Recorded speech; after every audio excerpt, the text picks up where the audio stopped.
नमस्कार क्लास, मैं मोनू चौधरी और ज्योग्राफी की इस ऑनलाइन जर्नी में आपका हार्दिक स्वागत है। कक्षा 12 का भूगोल पढ़ते हुए हम आगे बढ़ रहे हैं और कक्षा 12 के हमारे इस प्यारे से और सुंदर से भूगोल में हम अध्ययन कर रहे हैं भारत, लोग और अर्थव्यवस्था किताब का। इस किताब के अंदर चैप्टर नंबर 6 में हम देख रहे हैं भारत के उद्योगों को और उसका आज लेक्चर नंबर 9 है। हम भारत के उद्योगों की बात करते हुए निरंतर आगे बढ़ रहे हैं और आप सोच रहे होंगे कि सर और कितने लेक्चर इसके आने वाले हैं। तो इसके अलावा सिर्फ एक लेक्चर रहा है। काफी बड़ा चैप्टर था, काफी लेंथी चैप्टर था और उद्योगों से बढ़कर हो ही क्या सकता है। भारत में पूरी अर्थव्यवस्था उद्योगों पर टिकी हुई है। तो पिछले 3 चैप्टरों की अगर मैं बात करूं तो एक में हमने खनिज और ऊर्जा संसाधन से संबंधित बातें करके निर्माण उद्योग की तरफ हम बढ़े, यानी जो कुछ भी हमने धरती के खनन के द्वारा जो निकाला था वो सब इसमें उद्योग के रूप में काम आ रहा है। वही उद्योग होता है, यानी उद्योग में विनिर्माण होता है, किसी भी वस्तु के रूप को बदला जाता है। आज के इस लेक्चर नंबर 9 में एक ऐसे ही उद्योग की बात करेंगे जैसे हमने सूती वस्त्र जैसे उद्योग की बात की, चीनी उद्योग की बात की, लोहा इस्पात उद्योग की बात की। ठीक उसी प्रकार से आज के इस पूरे लेक्चर के अंदर हम पेट्रो रासायन उद्योग की बात करेंगे। अब आधे लोग कहेंगे सर ये क्या है, पेट्रोल तो हम जानते हैं लेकिन ये पेट्रो रसायन क्या है। तो इसकी एक एक चीज को हम समझने वाले हैं, बड़े ही शानदार तरीके से समझने वाले हैं। पेट्रो रसायन कुछ भी नहीं है, एक सिंपल सी बात है, आओ इसे समझते हैं। पेट्रो रसायन की अगर हम बात करें तो ये बड़ी शानदार चीज है। कैसे सर? पेट्रो रसायन का सबसे पहले अर्थ क्या होता है ये हम समझते हैं कि इसका अर्थ क्या है।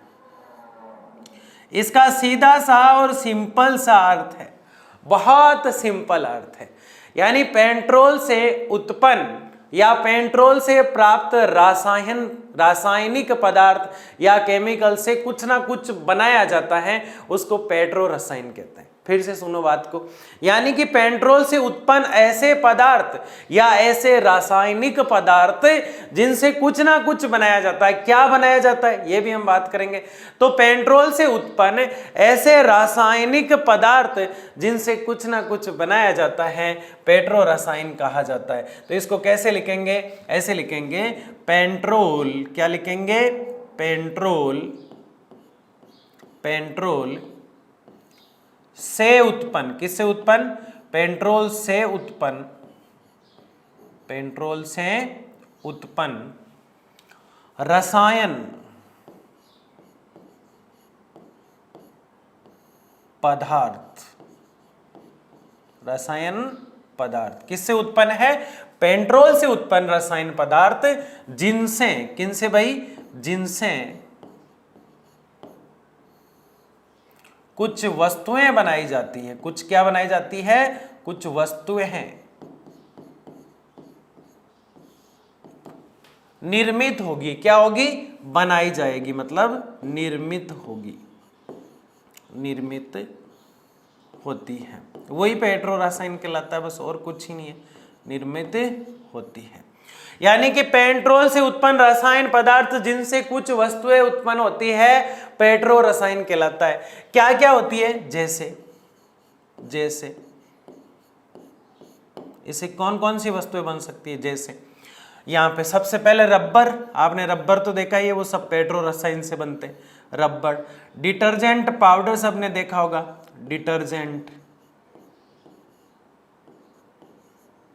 डिटर्जेंट पाउडर, ये हो गया, रबर हो गया, डिटर्जेंट पाउडर हो गया। पॉलीथीन देख लो आप, पॉलीथीन,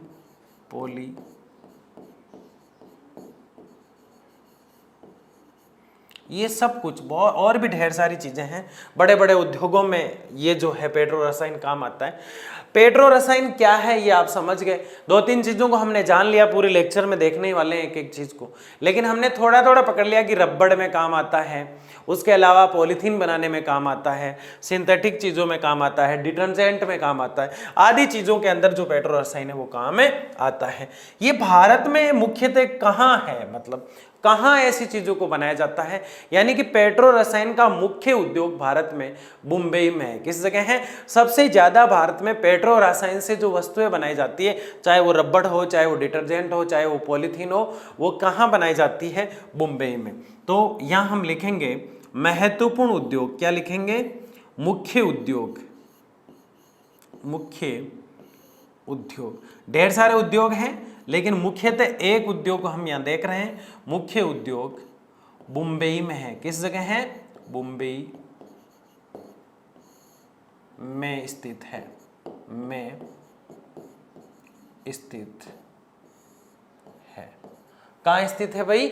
मुख्य उद्योग मुंबई के अंदर स्थित है। अब इस पेट्रो रसायन में, किसमें? पेट्रो रसायन में भारत के स्थान की बात करें, पेट्रो रसायन में भारत का पूरे विश्व में, किसका भाई? भारत का पूरे विश्व में, पूरे विश्व में चौथा स्थान है। कौन सा स्थान है? चौथा स्थान है। ये कुछ पेट्रो रसायन से संबंधित बातें हैं जो हमने यहाँ देखी है। अब तो कुछ समझ में आने लगा पेट्रो रसायन क्या है। बहुत सिंपल है और सिंपल तरीके से इसको निकाला जाता है। देखिए एक चीज आप जानते हैं कि जैसे ही पेट्रो रसायन को निकाला जाएगा, मतलब पेट्रोल को निकाला जाएगा, पेट्रोल को जब भी निकाला जाता है, पेट्रोल को हम खनिज तेल कहते हैं, उससे ऊपर पहले प्राकृतिक गैस होता है। एक डायग्राम को आप समझिए यहाँ पे। जब भी हम पेट्रोल को निकालते हैं, किसको निकालते हैं? पेट्रोल को निकालते हैं, तो एक चीज का हमें ध्यान रखना होता है। किस चीज का ध्यान रखना होता है? देखिए ऐसे लहरें बनी होती है इस प्रकार से। एक लेयर ये बन गई इस प्रकार से, ठीक है, इस प्रकार से। ये जो है धरती के अंदर जब ये लहर बनती है, ये है बालू मिट्टी। कौन सी मिट्टी है भाई? बालू, यानी पतली पतली सी बालू मिट्टी होती है, मरुस्थल में अधिकतर होती है, इसलिए तेल क्षेत्र अधिकतर मरुस्थल में होते हैं। बालू मिट्टी, बालू मिट्टी के बाद अगर कोई देखने को मिलता है तो यहाँ इसके जस्ट नीचे, किसके जस्ट नीचे? बालू मिट्टी के जस्ट नीचे इस स्थान पर और एक स्टेप हमें देखने को मिलेगा, और एक स्टेप हमें देखने को मिलेगा। और इस स्टेप में जो वस्तुएं होगी उसकी बात हम कर रहे हैं। ये जो चीज है यहाँ पे, ये है आपकी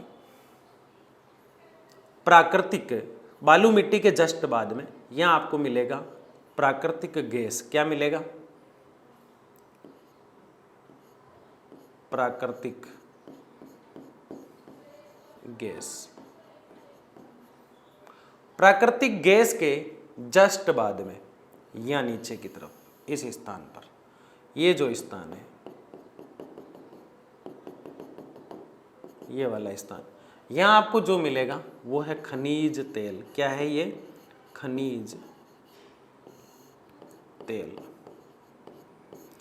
खनिज तेल के जस्ट नीचे, यानी इसके जस्ट बाद में आपको यहाँ एक चीज मिलेगी, इसके जस्ट नीचे की तरफ इस स्थान पर। देखो ये वाला ये है, ये वाला ये है, इस चीज का आप ध्यान रखें। खनिज तेल के जस्ट बाद में आपको जो चीज यहाँ मिलने वाली है वो है जल।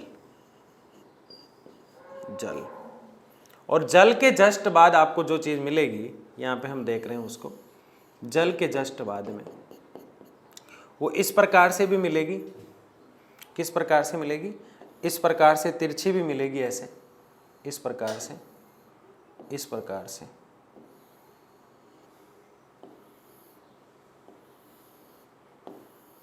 ऐसे, है ना। और ये जो वस्तु होगी ये है आपका चूना पत्थर। चूना पत्थर। इस प्रकार से खनिज तेल से पहले प्राकृतिक गैस को निकाला जाता है। ये डायग्राम पहले भी हमने कई बार देखा है। तो इस प्रकार से धरती के अंदर सारी चीजें हुआ करती है और इनमें से निकाल करके फिर पेट्रोल को जब शुद्ध किया जाता है, मतलब परिष्कृत किया जाता है, तो उससे पेट्रोल अलग हो जाता है, डीजल अलग हो जाता है, केरोसिन जिसे मिट्टी का तेल हम कहते हैं या मिट्टी के तेल को केरोसिन कहते हैं, वो उससे अलग हो जाता है। और ऐसे करके जो और कुछ बचता है, जिससे पॉलीथीन बनाई जाती है, रबड़ बनाया जाता है, डिटर्जेंट पाउडर बनाया जाता है, आदि अलग अलग उद्योगों में जिसे काम में लिया जाता है, उसको हम पेट्रो रसायन कहते हैं। और उसको जो काम में लेते हैं उस उद्योग को हम पेट्रो रसायन उद्योग कहते हैं। देखो जिस प्रकार हमने गन्ने उद्योग को पढ़ा, एक रूपरेखा तैयार की थी, जिस प्रकार से हमने सूती वस्त्र उद्योग को पढ़ा, एक रूपरेखा तैयार की थी, वैसे ही पेट्रो रसायन से पहले हम बेसिक चीजों को समझ रहे हैं। और मैं कहता हूं कि इस पहली स्लाइड को जो याद कर लेता है उसका काम आराम से निकल जाता है, मतलब उसको अच्छे से सारी चीज समझ में आ जाती है। तो इस चीज को अच्छे से समझा, अभी स्क्रीनशॉट ले लेना थोड़ी देर में। लेकिन कुछ बातें और करते हैं पेट्रो रसायन के बारे में। पेट्रो रसायन उद्योग जो होता है वो मोस्टली मुंबई में और भारत का पूरे विश्व में चौथा स्थान है। कौन सा स्थान है? चौथा स्थान। लेकिन पेट्रो रसायन जो उद्योग होते हैं वो बड़े खतरनाक चीजें बनाया करते हैं, जैसे कि पॉलीथीन। ये बैन हो रही है भारत में काफी समय से, फिर भी भारत में चल रही है। कई बार इसको कई राज्यों में बैन कर दिया जाता है, जबकि ये क्या है कि आप जमीन में भी इसको गाड़ दो, ये खराब नहीं होती है, मतलब पूरी तरह से, यानी कभी नष्ट नहीं होती है। और इसको जलाते हैं तो इससे प्रदूषण होता है, क्योंकि ये पूरी तरह से विषैली हो जाती है जब इसका धुआं निकलता है। तो ये चीजें खतरनाक वाली होती है। पेट्रो रसायन से निर्मित सभी पटाखे जो होते हैं वो भी पेट्रो रसायन में आते हैं। पटाखे हम देखेंगे, पटाखों का उद्योग कहाँ है? पटाखे, ठीक है ना। तो ये भी पेट्रो रसायन में आते हैं। अब आप इसका स्क्रीनशॉट ले लो। अब देखिए आगे पेट्रो रसायन उद्योग को अब हम डिटेल से पढ़ते हैं। वो हमने बेसिक बात की थी। अपरिष्कृत पेट्रोल से कई प्रकार की वस्तुएं तैयार की जाती हैं। यानी पेट्रोल जो होता है जब उसको शुद्ध किया जाता है, अपरिष्कृत किया जाता है, तो उससे कई चीजों का निर्माण किया जाता है, उससे कई वस्तुएं बनाई जाती है। इनमें से अनेक नए उद्योग के लिए कच्चा माल उपलब्ध कराती है। यानी भारत में ऐसे कई उद्योग क्षेत्र है, भारत में ऐसे कई उद्योग हैं जिनको कच्चा माल कहां से प्राप्त होता है? पेट्रो रसायन के रूप में पेट्रोल से प्राप्त होता है। किससे प्राप्त होता है? पेट्रोल। जैसे पटाखा बनाने वाला उद्योग है, उसको कच्चा माल कहां से मिलेगा? पेट्रोल वाले उत्पादों से मिलेगा, पेट्रो रसायन मिलेगा, जब ही तो पटाखे बन पाएंगे। ऐसे ही रबड़ वाले को मिलेगा, ऐसे ही पॉलीथीन वाले को मिलेगा। इसलिए हम इनको 4 भागों में बांट देंगे कि किससे पॉलीथीन बनती है, किससे क्या बनता है। पेट्रो रसायन को 4 भागों में थोड़ी देर में हम बांटेंगे। इनमें से अनेक उद्योगों को कच्चा माल मिलता है। इन्हें सामूहिक रूप से पेट्रो रसायन उद्योग के रूप में जाना जाता है। यानी जिन जिन से जो कुछ भी बनता है और पेट्रो रसायन काम में लिया जाता है, उस उद्योग को नाम ही पेट्रो रसायन दे देंगे। यानी मैं ये कह सकता हूं कि पटाखे का उद्योग पेट्रो रसायन उद्योग है। मैं ये कह सकता हूं कि रबर का उद्योग पेट्रो रसायन उद्योग है। मैं ये कह सकता हूं कि सिंथेटिक डिटर्जेंट जैसे उद्योग जो है पेट्रो रसायन उद्योग है। पॉलीथीन के उद्योग जो है पेट्रो रसायन उद्योग है। इस प्रकार से इसको देखा जा सकता है। आगे अगर हम देखते हैं, पेट्रो रसायन उद्योग को 4 भागों में बांटा जाता है। मैंने आपको पहले ही बताया कितने भागों में बांटा जा रहा है? 4 भागों में बांटा जा रहा है। पॉलीमर, यानी सीधा सीधा मैं कह देता हूं कि पॉलीमर का नाम आते ही आपको ये बात समझ में आ जानी चाहिए कि ये पॉलीथीन वाला है। कौन सा है ये? पॉलीथीन। यानी पॉलीथीन जो उद्योग होता है, कौन सा? पॉलीथीन बनाने का उद्योग। कौन सा उद्योग? पॉलीथीन बनाने का उद्योग। ये सब पॉलीमर कहलाते हैं। इसको हम डिटेल से और देखने वाले हैं। एथिलीन आदि प्रयोग होता है इसके अंदर।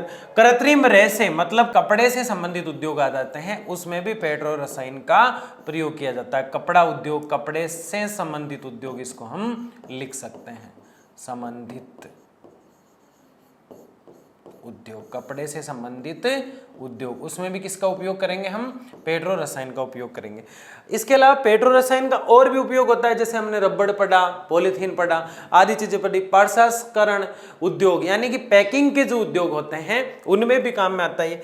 इलेक्ट्रोमर्स, इसमें वो होता है बड़े लेवल पे उपयोग, बड़े उद्योगों में इसका प्रयोग किया जाता है। बड़े उद्योग में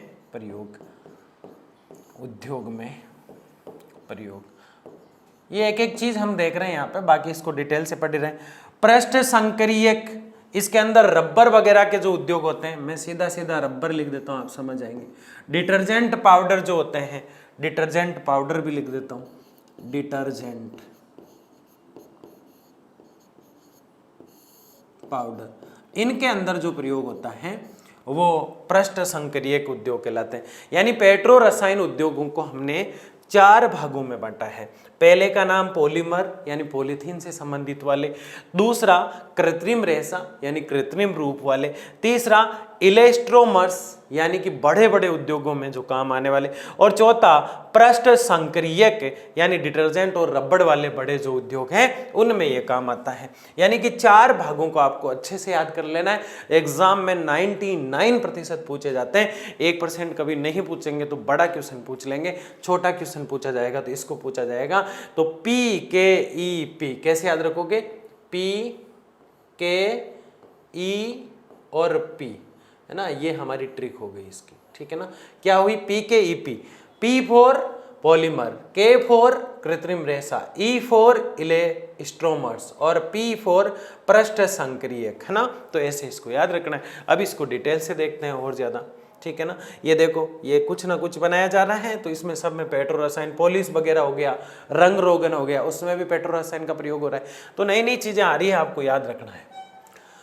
पॉलीमर्स का निर्माण इथिलीन एवं प्रोपीलीन से होता है। ये रासायनिक पदार्थ ही हैं, प्रोपीलीन और इथिलीन। इनसे पॉलीमर्स का, पॉलीथीन जैसी चीजों का निर्माण होता है। किसका निर्माण होता है, ये देखो पॉलीमर्स बने हुए हैं इस प्रकार से। फिर इससे थैली वैली जो भी प्लास्टिक की बनानी है वो सब बना देते हैं, जो कच्चे तेल के परिष्करण के दौरान प्राप्त होता है। कच्चे तेल को जब परिष्करण यानी कि शुद्ध किया जाता है, उसको अलग किया जाता है, कच्ची मिट्टी का तेल केरोसिन अलग हो जाता है, डीजल अलग हो जाता है, पेट्रोल अलग हो जाता है। जब इनका परिवार बिछड़ रहा होता है तो छोटे छोटे बच्चे कहाँ जाएंगे, वो जो छोटे बच्चों के रूप में हम यहाँ पेट्रो रसायन समझ रहे हैं, तो वो पेट्रो रसायन छोटे छोटे उद्योगों की ओर मुंह कर जाता है।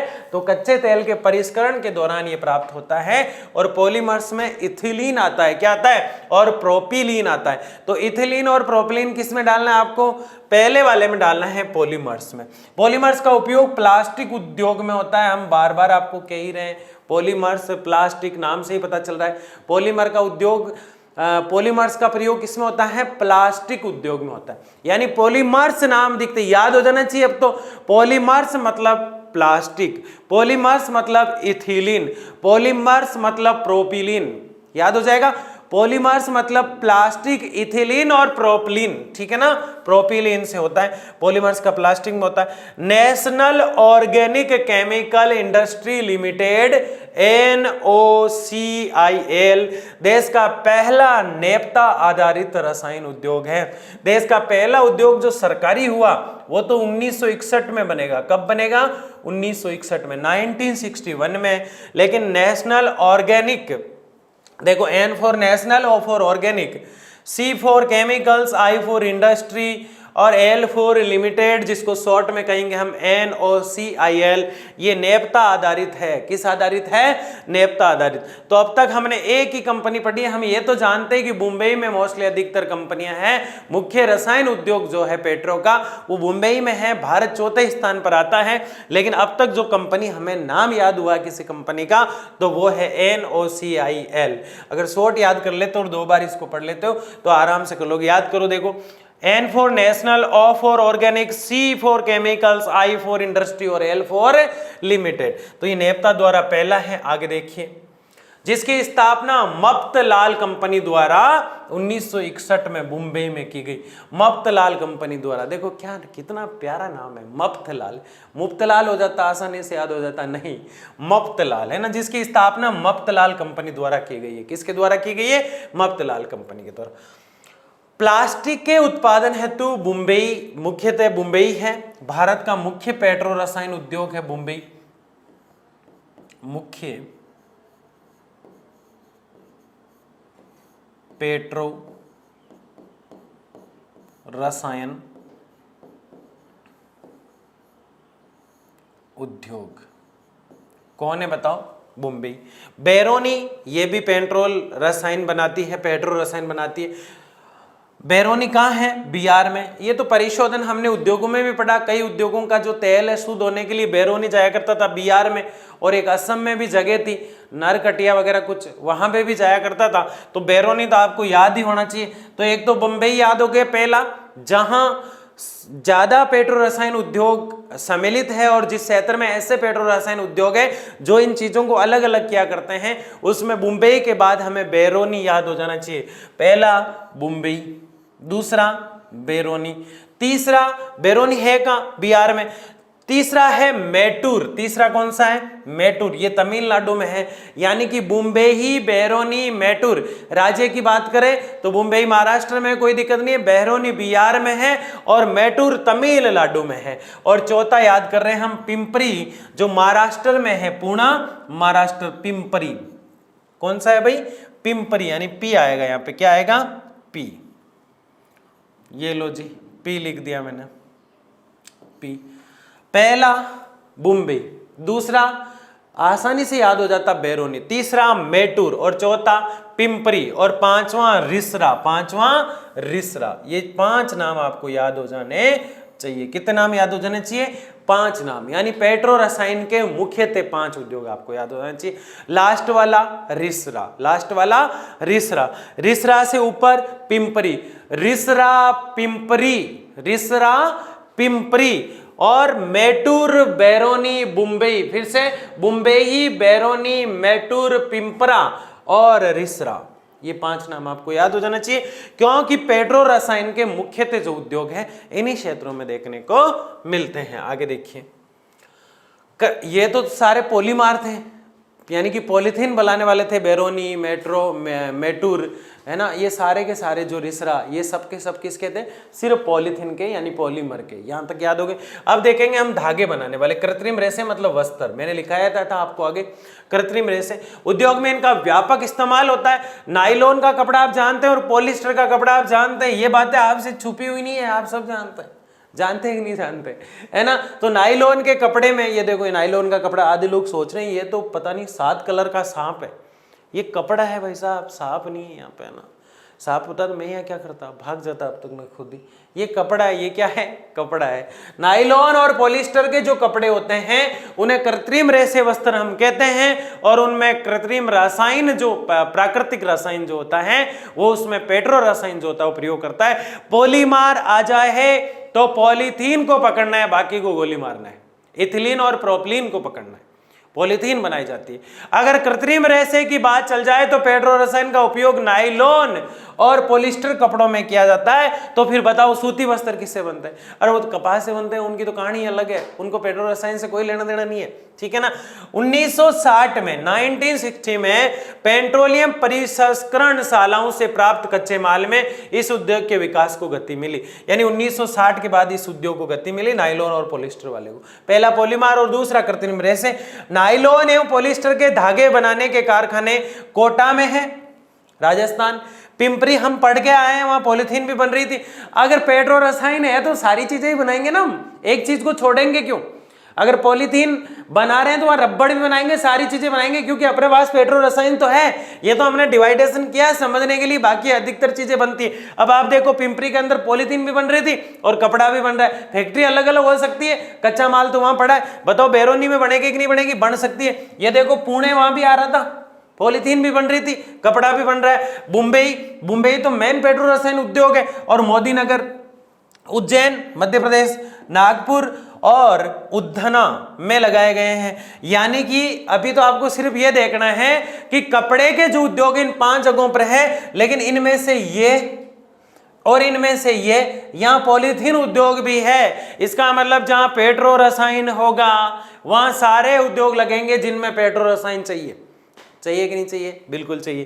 तो ये वैसे ये कृत्रिम रेशे वाले वो पॉलीमार थे, पॉलीमार में इथिलीन और प्रोपलीन, उससे पॉलीथीन बनाया जाता है। कृत्रिम रेशे में नाइलॉन और पॉलिस्टर के कपड़े बनाए जाते हैं। पुणे, उज्जैन, नागपुर आदि चीजों पर इसको बनाया जाता है। ये था आपका कृत्रिम रेशे। आगे देखिए, कोटा एवं बड़ोदरा में एक्रेलिक स्टेपल रेशे तैयार किए जाते हैं। मतलब एक अजीब तरह के रेशे यानी धागे तैयार किए जाते हैं जो बाकी कहीं नहीं बनते हैं, सिर्फ यहां बनते हैं। पॉलिस्टर स्टेपल रेशे का उत्पादन थाने, मुंबई, गाजियाबाद, मनाली, कोटा, बड़ोदरा में होता है। पॉलिस्टर का जो कपड़ा होता है मोस्टली थाने, मुंबई में बनता है। मुंबई तो है ही, मुंबई तो सब में पहले आएगा। अब थाना देके ही हमें कंफ्यूज नहीं कर सकता, मुंबई का स्थान है थाने, ठीक है ना। गाजियाबाद, मनाली, कोटा, मनाली का नाम कौन नहीं जानता, बड़ोदरा आदि क्षेत्रों में पॉलिस्टर कपड़ा बनता है। अभी तक कृत्रिम रेशे चल रहा है, यानी पेट्रो रसायन के 2 डिपार्टमेंट, एक पॉलिस्टर के नाम से जिसे पॉलीमार्क हम कह रहे हैं और दूसरा कृत्रिम रेशे, ये दोनों हम पढ़ चुके हैं। आगे देखिए, अब है इलेस्ट्रोमर्स। कितना खतरनाक नाम दिया, डर जाते हैं ना, इलेस्ट्रोमर्स। अब इलेस्ट्रोमर्स नाम आते बड़े उद्योगों में काम आता है, और लास्ट के दोनों ही डिटर्जेंट पे टिके हुए हैं अधिकतर। तीसरा तो पूरी तरह से बड़े उद्योग जो डिटर्जेंट के, बड़े बड़े डिटर्जेंट, कपड़े धोने वाला जो पाउडर होते हैं उस उद्योगों में मोस्टली होता है। तो इलेस्ट्रोमर्स नाम आते ही आपको डिटर्जेंट से जोड़ देना है, पॉलीमर से नाम आते आपको पॉलीथीन से जोड़ देना है, और कृत्रिम रेशे नाम आते आपको नाइलॉन और बाकी जो कपड़े होते हैं पॉलिस्टर के उन सबसे जोड़ देना है। ठीक है, तो इतना तेज बोलने से आपके कान तो नहीं भरभरा रहे? वॉल्यूम धीरे कर सकते हो, आसपास वालों को दिक्कत होती है ना। तो उत्पादन हल्दिया पेट्रोकेमिकल्स लिमिटेड के तहत किया जा रहा है एवं कृत्रिम डिटर्जेंट का उत्पादन जो है हल्दिया स्थान पर। जब हम भारत का परिवहन पढ़ेंगे तब हम देखेंगे कि हल्दिया जो जगह है वो परिवहन के लिए जानी जाती है, लेकिन वह पेट्रो रसायन भी है। क्या है? पेट्रो रसायन। पेट्रोकेमिकल्स लिमिटेड के तहत किया जाता है। यह है आपका इलेस्ट्रोमस। अरे बहुत सिंपल है। पेट्रो रसायन किताब में जब देखते हैं ना तो बच्चे डर जाते हैं, यार ये क्या आ गया यार, ऐसा तो कोई उद्योग पढ़ा ही नहीं। सूती वस्त्र हमें समझ में आता है, गन्ना वन्ना हम चूसता है जिंदगी भर से, है ना, कपड़े हम पहनता है। ये पेट्रो रसायन क्या है? पेट्रोल हम पढ़ के आगे, लेकिन ये पेट्रो रसायन क्या आ गया? कुछ भी नहीं है, जो कचरा है पेट्रोल डीजल का उससे कुछ ना कुछ बना देते हैं। किसी चीज को बनाने के लिए कलर कर रहे हैं, पेंट कर रहे हैं, उसमें थोड़ा मिला लिया, पेंट अच्छे से हो जाता है। पॉलीथीन बना रहे हैं, उसमें मिला लिया तो ठीक है, अच्छी बन जाती है। रबड़ में मिला दिया तो रबड़ अच्छा बन जाता है। डिटर्जेंट पाउडर में मिला दिया तो कपड़े अच्छे धुल जाते हैं। कभी कभी कुछ लोग कहते हैं ना इंक वगैरह लग जाती है तो बोले पेट्रोल से धोना है, इसको नींबू से धोना है ना। तो पेट्रोल से क्यों धोया जाता है? क्योंकि डिटर्जेंट जो होता है उसमें भी पेट्रो रसायन की कुछ मात्रा होती है, इसलिए लोग दिमाग दौड़ा देते हैं, जबकि ऐसा नहीं करना है। कोई पेट्रोल से थोड़ा लगा के उसको तिल्ली दिखाए, जल्दी से साफ हो जाएगा, सब कुछ साफ हो जाएगा, है ना। तो पेट्रोल रसायन को 4 भागों में हमने बांटा है और 4 में से 3 हम देख चुके हैं। इलेस्टोमस आते ही आप सीधा सीधा कर देंगे साहब, डिटर्जेंट पाउडर बनता है। कृत्रिम रेसे आते ही नाइलॉन और पॉलिस्टर के कपड़े आपको याद रखना है। और पॉलीमार आते ही सबको गोली मार के सिर्फ पॉलिथीन को उठाना है और इथिलीन प्रोपिलीन 2 नाम और लिख देना है, आपका काम कंप्लीट हो जाएगा। नंबर पूरे में से पूरे। चौथा कौन सा याद करो? चौथा, अजीब सा दिखाई देता है ये, ना जाने कहां से आते हैं ये पृष्ठ सांक्रियक। ये बड़े बड़े उद्योगों में भाई साहब फटाका फोड़ देते हैं, पटाखा, है ना। पटाखे दो, बोले पटाखे मैं क्यों दूं है ना, पटाखा है ना। तो पटाखे का जो उद्योग होता है उसमें ये काम आता है, पटाखा। डिटर्जेंट में भी काम आता है, डिटर्जेंट उद्योग भी इसमें आ जाता है। बड़े उद्योग मोस्टली तीसरे वाले में आ रहे थे, जबकि इसमें मुख्यतः पटाखा आता है। और क्या आता है? टिकड़ी जानते हो, पत्थर से फोड़ के बनाई जाती है, यानी दीपावली पे जितने भी हथियार आप काम में लेते हैं वो सब इससे बनते हैं, पेट्रो रसायन से। आधे लोग कहेंगे सर दीपक क्या इससे बनता है, पागल बना रहे हो हमें, है ना। पटाखे हो गए, सूतली बम हो गया, वो सब है ना क्या क्या होते हैं पता नहीं, है ना, वो सारे के सारे इसमें आ जाते हैं। मुंबई सेल रसायन उद्योग को केंद्र है। पटाखा बनाने का उद्योग औरैया उत्तर प्रदेश में है, यहाँ पटाखे सस्ते मिलते हैं। कभी भी आपको अगर पटाखे खरीदना हो तो औरैया यूपी जाना है। कहाँ जाना है? इसके लिए लाइसेंस लेना पड़ता है। पहले पटाखे की शॉप लगाने के लिए लाइसेंस लेना पड़ता है, बजाने के लिए नहीं लेना पड़ता है ना। कभी कभी तो बैन कर देती है सरकार, इस साल पटाखे नहीं बजाए जाएंगे, सरकार फिर सो जाती है शाम को, है ना फिर पटाखे चलते हैं। उत्तर प्रदेश में जामनगर, गांधीनगर, हजीरा, गुजरात में भी इसके पटाखे के जो उद्योग है वो है। नागोथाने, रत्नागिरी, महाराष्ट्र में भी इसके उद्योग है। शिवकाशी, तमिलनाडु में भी इसका उद्योग है। विशाखापट्टनम आंध्र प्रदेश में भी है और हल्दिया पश्चिम बंगाल में भी है। हल्दिया पे पिछले में भी आया था कि नहीं आया था। और आदि केंद्रों पर स्थान है, मतलब आदि जगह ये पाए जाते हैं। मुख्य मुंबई चारों में आएगा, मुंबई में हर चीज बनती है क्योंकि मुख्य उद्योग पेट्रो रसायन का कहाँ है? उद्योग, यानी पेट्रोल डीजल से जो कचरा निकलता है पेट्रो रसायन कहलाता है वो पदार्थ, और उससे हम डिटर्जेंट बना सकते हैं, उससे हम पटाखे बना सकते हैं, उससे हम पॉलीथीन बना सकते हैं, उससे हम रबर बना सकते हैं, उससे हम कपड़ों में काम में लेते हैं, नाइलॉन और पॉलिस्टर के कपड़ों में, आदि चीज़ों में जब इसको अलग अलग जगह काम में लिया जाता है वो जो डिवाइडेशन होता है उसको हम 4 भाग कहते हैं। और 4 भाग में से चौथा हम देख रहे हैं जो पटाखे पर निर्भर है, और पटाखे के उद्योग औरैया में है, हजीरा में है, नागोथाने में है, जामनगर, गांधीनगर, हजीरा, रत्नागिरी, शिवकाशी, विशाखापट्टनम, हल्दिया आदि स्थानों पर पटाखे के उद्योग है। मोस्टली आपको औरैया तो पक्का याद हो जाना चाहिए क्योंकि आप ओरियो बिस्किट खाते रहते हैं, ओरियो की डेयरी मिल्क खाते रहते हैं। अधिकतर गर्ल्स की तो ये फेवरेट चीज़ होती है, तो वो गलत नहीं करेगी, है ना। और छोरों के जेब से पैसे लगते हैं इसलिए उनको आसानी से याद हो जाती है। ठीक है, आगे देखिए। भारत में पेट्रो रसायन उद्योग ट्रॉम्बे और मुंबई के निकट थाना बेलापुर क्षेत्र में स्थित है। भारत में पेट्रो रसायन का जो उद्योग है वो कहाँ है? ट्रॉम्बे और मुंबई के निकट थाना और बेलापुर क्षेत्र में स्थित है। हम बार बार कह ही रहे हैं मुंबई में है, लेकिन मुंबई में ट्राम्बे और मुंबई दो जगह हैं, निकट थाना क्षेत्र बेलापुर क्षेत्र में अवस्थित है। पश्चिम बंगाल में हल्दिया में भी एक पेट्रो रसायन परिसर है, अभी हम देख के आए, इसको हाईलाइट कर दिया मैंने। आपको हल्दिया पटाखे वाला याद रखना है और औरैया पटाखे वाला यूपी वाला याद रखना है, दो आपको याद रखना है जो पढ़ के आए हैं। अब नए संयंत्रों की स्थापना मुख्य रूप से तेल शोधकों के निकट की जा रही है, क्योंकि वे पेट्रो उप उत्पादक उपलब्ध होते हैं। देखो कितना दिमाग दौड़ा रहे है ना। VISL जो उद्योग था ना, वो दुखी हो गया बेचारा, क्योंकि उसको लाइट नहीं मिली, चारकोल से लाइट बना रहा था, तो उससे काफी उद्योग सीख गए, बोले कि ऐसी जगह लगाओ उद्योग को जहां सारी चीजें आसानी से मिल जाए। तो अब पेट्रो रसायन उद्योग भी कहाँ लगे, जहां पेट्रोल निकल रहा है उसके पास ही। तो इस हिसाब से तो अगर मैं राजस्थान का रहने वाला हूँ, मुझे अगर पेट्रो रसायन उद्योग अब लगाना है तो मैं मुंबई जाके नहीं लगाऊंगा, बंबई में जाके नहीं लगाऊंगा, ना हल्दिया जाऊंगा मैं लगाऊंगा जैसलमेर में, जहां पेट्रोल निकल रहा है, ऐश्वर्या और भाग्यम कुआ उसके पास ही लगा दूंगा मैं ना। जैसे पेट्रो रसायन बाहर आया, साफ होने लगा और वहां लगाने लग जाएंगे। बताओ बेरोनी पेट्रो रसायन उद्योग कहाँ है, यह आपके लिए कमेंट बॉक्स का सवाल है। तो ये चीजें हमने एक एक समझी और देखा। अब आगे अगर हम देखें तो और भी महत्वपूर्ण चीजें हमारे सामने आती हैं। देखिए समझिए, भारतीय पेट्रोकेमिकल्स उद्योग अत्यधिक केंद्रित और अल्पाधिकारवादी है। यानी भारत का पेट्रोकेमिकल्स यानी पेट्रो रसायन पर आधारित जो उद्योग है वो अत्यधिक केंद्रित है। यानी कि इसका मतलब यह है, मैंने आपको कुछ देर पहले कहा था, अगर आपको पटाखे की दुकान लगानी है तो आपको एक लाइसेंस लेना पड़ता है, संबंधित नगर निगम से या नगर परिषद जो भी होती है उससे एक रिजर्वेशन आपको कराना पड़ता है कि यहाँ मैं इस दुकान को लगाना चाह रहा हूँ, इतने समय तक लगाऊंगा, ये मेरा नाम है और मुझे कुछ पता है, एक्सपीरियंस है, सारी चीज़ें वहाँ लिखनी पड़ती है। ऐसे नहीं लगाया जाता है, इसीलिए यहाँ लिखा गया है अत्यधिक केंद्रित है, यानी सरकार की पूरी नज़र रहती है इस पर, क्योंकि पेट्रोल कितना महंगा है तो पेट्रो रसायन भी उससे उतना ही महंगा होगा। सोने का कचरा होने से सोने की वैल्यू कम नहीं हो जाती है, पेट्रोल का कचरा है लेकिन कीमती है, ये चीज याद रखना आपको, है ना। और अल्पाधिकारवादी है, यानी बाकी लोगों को अल्प अधिकार है सिवाय सरकार के। इस लाइन का अर्थ क्या होता है, अत्यधिक केंद्रित है, यानी सरकार के पास इसकी निगरानी ज्यादा होती है सरकार की तरफ से, बाकी को इसके अधिकार जो है वो अल्प है, मतलब कम है। ये देखो उद्योग लगा हुआ है यहाँ पे, है ना, कैसा है अंदर अभी चलेंगे हम कुछ देर बाद में। यहां तक कि कुछ दिन पहले तक केवल 4 प्रमुख कंपनियां ही थी, यानी पेट्रो रसायन से संबंधित 4 कंपनियां थी, ताकि सरकार आसानी से निगरानी रख सके, सरकार आसानी से ध्यान रख सके, कोई बीच में गड़बड़ ना करे, इसलिए कम कंपनियां इसकी रखी गई थी। रिलायंस इंडस्ट्रीज लिमिटेड RIL ये पहली कंपनी है। कौन सी कंपनी है, पहली, क्या नाम है, रिलायंस होना ही है साहब, इंडस्ट्रीज लिमिटेड, जिसको RIL कहते हैं। R मतलब रिलायंस, I मतलब इंडस्ट्रीज, L फॉर लिमिटेड, ऐसे लिख लो अगर समझ में नहीं आता हो तो RIL, ठीक है ना। पहली हो गई ये RIL, ठीक है। दूसरी इंडियन पेट्रोकेमिकल्स लिमिटेड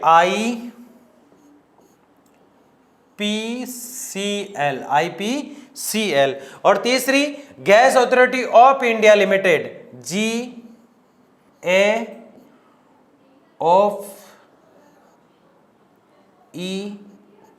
आएगा मतलब IL, है ना, GAOIL, है ना। तो इसको तो आप ऐसे याद कर सकते हो, सीधा सीधा याद कर लो इसको तो आप, है ना। तो दो तो आपको ट्रिक से याद कर सकते हैं। ट्रिक क्या है, मतलब ये नाम ही है इसका एक तरह से, ठीक है ना। तो ये दोनों आपको याद हो जानी चाहिए। गैस वाली तो फिर गैस के अंदर आ जाती है। तो पेट्रोकेमिकल्स कॉर्पोरेशन लिमिटेड IPCL के नाम से जानी जाती है, जबकि RIL के नाम से रिलायंस इंडस्ट्रीज और लिमिटेड जानी जाती है। और तीसरी गैस अथॉरिटी है। मुख्यतः 4 ही है, 3 के नाम आपको यहाँ देखने को मिल गए हैं। आगे देखिए, पेट्रो रसायन पेट्रोलियम और प्राकृतिक गैस से अनेक उपयोगी पदार्थ प्राप्त किए जाते हैं, इन्हें पेट्रो रसायन कहते हैं। क्या कह रहा है ये, पेट्रो रसायन पेट्रोलियम और प्राकृतिक गैस से अनेक उपयोगी पदार्थ प्राप्त किए जाते हैं। ये आपको परिभाषा बता रहा है अलग तरीके से, अपन ने तो बिल्कुल सिंपल पढ़ी है ना, और हम वही जानते हैं, वही हमें लिखना है। ऐसे उत्पाद जो पेट्रो रसायन के रूप में हमें मिले हैं, वो पेट्रोल डीजल गैस आदि के जो है ऐसे पदार्थ है जिसे हम पेट्रो रसायन कहते हैं। सिंपल, हमने पहली स्लाइड में परिभाषा लिख दी थी, लेकिन इसका अर्थ समझो। पेट्रो रसायन पेट्रोलियम और प्राकृतिक गैस, यानी प्राकृतिक गैस ब्यूटेन, प्रोपेन, ये हमने पढ़ी है ना, मीथेन, ये सारी प्रॉपर मीथेन वगैरह सारी कौन सी है, प्राकृतिक गैस है। पेट्रोलियम, पेट्रोल जो अंदर से निकलता है क्रूड के रूप में, तो ये सब इनसे जो इन दोनों से, किससे, पेट्रोल से और प्राकृतिक गैस से, इनसे जो कुछ भी बच जाता है वो पेट्रो रसायन होता है। वो क्या होता है, पेट्रो रसायन। यानी इनसे मिट्टी का तेल अलग हो जाएगा, पेट्रोल से सारी चीजें, कुल मिला के इनसे जो कुछ भी बचता है पेट्रो रसायन है। ठीक है, उपयोगी पदार्थ प्राप्त किए जाते हैं, इन्हें पेट्रो रसायन कहते हैं। इनका उपयोग अपमार्जक रेसे, यानी कहाँ कहाँ उपयोग होता है हम जानते हैं, रबड़ में होता है, पॉलीथीन में होता है, पटाखे में होता है, खाद्य सामग्री में नहीं होता है, प्रसंस्करण यानी पैकिंग के सामानों में, जो जहाँ पैकिंग करना हो वहाँ पे होता है, रंग रोशन में होता है ना, आदि चीज़ों में होता है। फिर भी देख लो इनका मन है, नाइलॉन के कपड़ों में होता है, पॉलिस्टर के कपड़ों में होता है। इनका उपयोग अपमार्जक रेसें, पॉलिस्टर और नाइलॉन, एक्रिलिक आदि प्रकार के ये कपड़े होते हैं, कपड़ों में होता है, पॉलिस्टर और नाइलॉन में, सूती वस्त्र में नहीं होगा, तो पॉलिस्टर और नाइलॉन में होगा।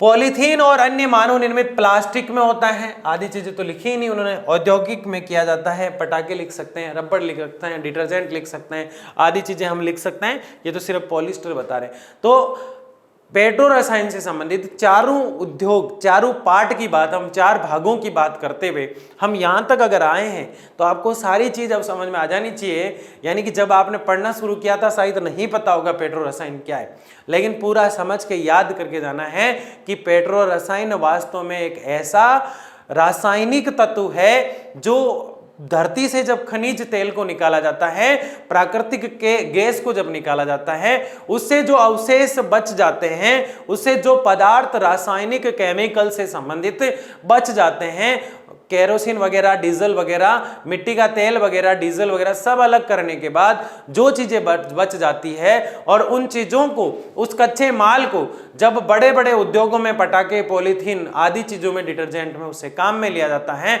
वो पेट्रो रसायन होता है। ये चार प्रकार से होता है। ये नाइलॉन और कपड़ों में भी काम आता है, पॉलिस्टर के कपड़ों में, आदि चीजें हम अगर समझ लेते हैं तो फिर ये खेल चुटकियों में सॉल्व हो जाता है, फिर कोई इसमें दिक्कत ही नहीं रहती। इसलिए पेट्रो रसायन के बाद अब जो बचा है कि हमारे देश में जो खनिज मिल रहे हैं उनका कैसे संरक्षण किया जाए, उद्योगों में क्या समस्याएं आ रही है और उद्योगों का विकास कैसे किया जा सकता है, आज ही चर्चाएं भी हम अगले लेक्चर में करेंगे। इस लेक्चर में हमने एक एक चीज को समझा, जाना। जो कोई भी डाउट हो आप कमेंट बॉक्स में मुझे बता सकते हो। अब तो आपका जो संयम है, जो धैर्य है, उसकी अग्नि परीक्षा वाली बात ही यहाँ पे 9 लेक्चर इसके हो चुके हैं।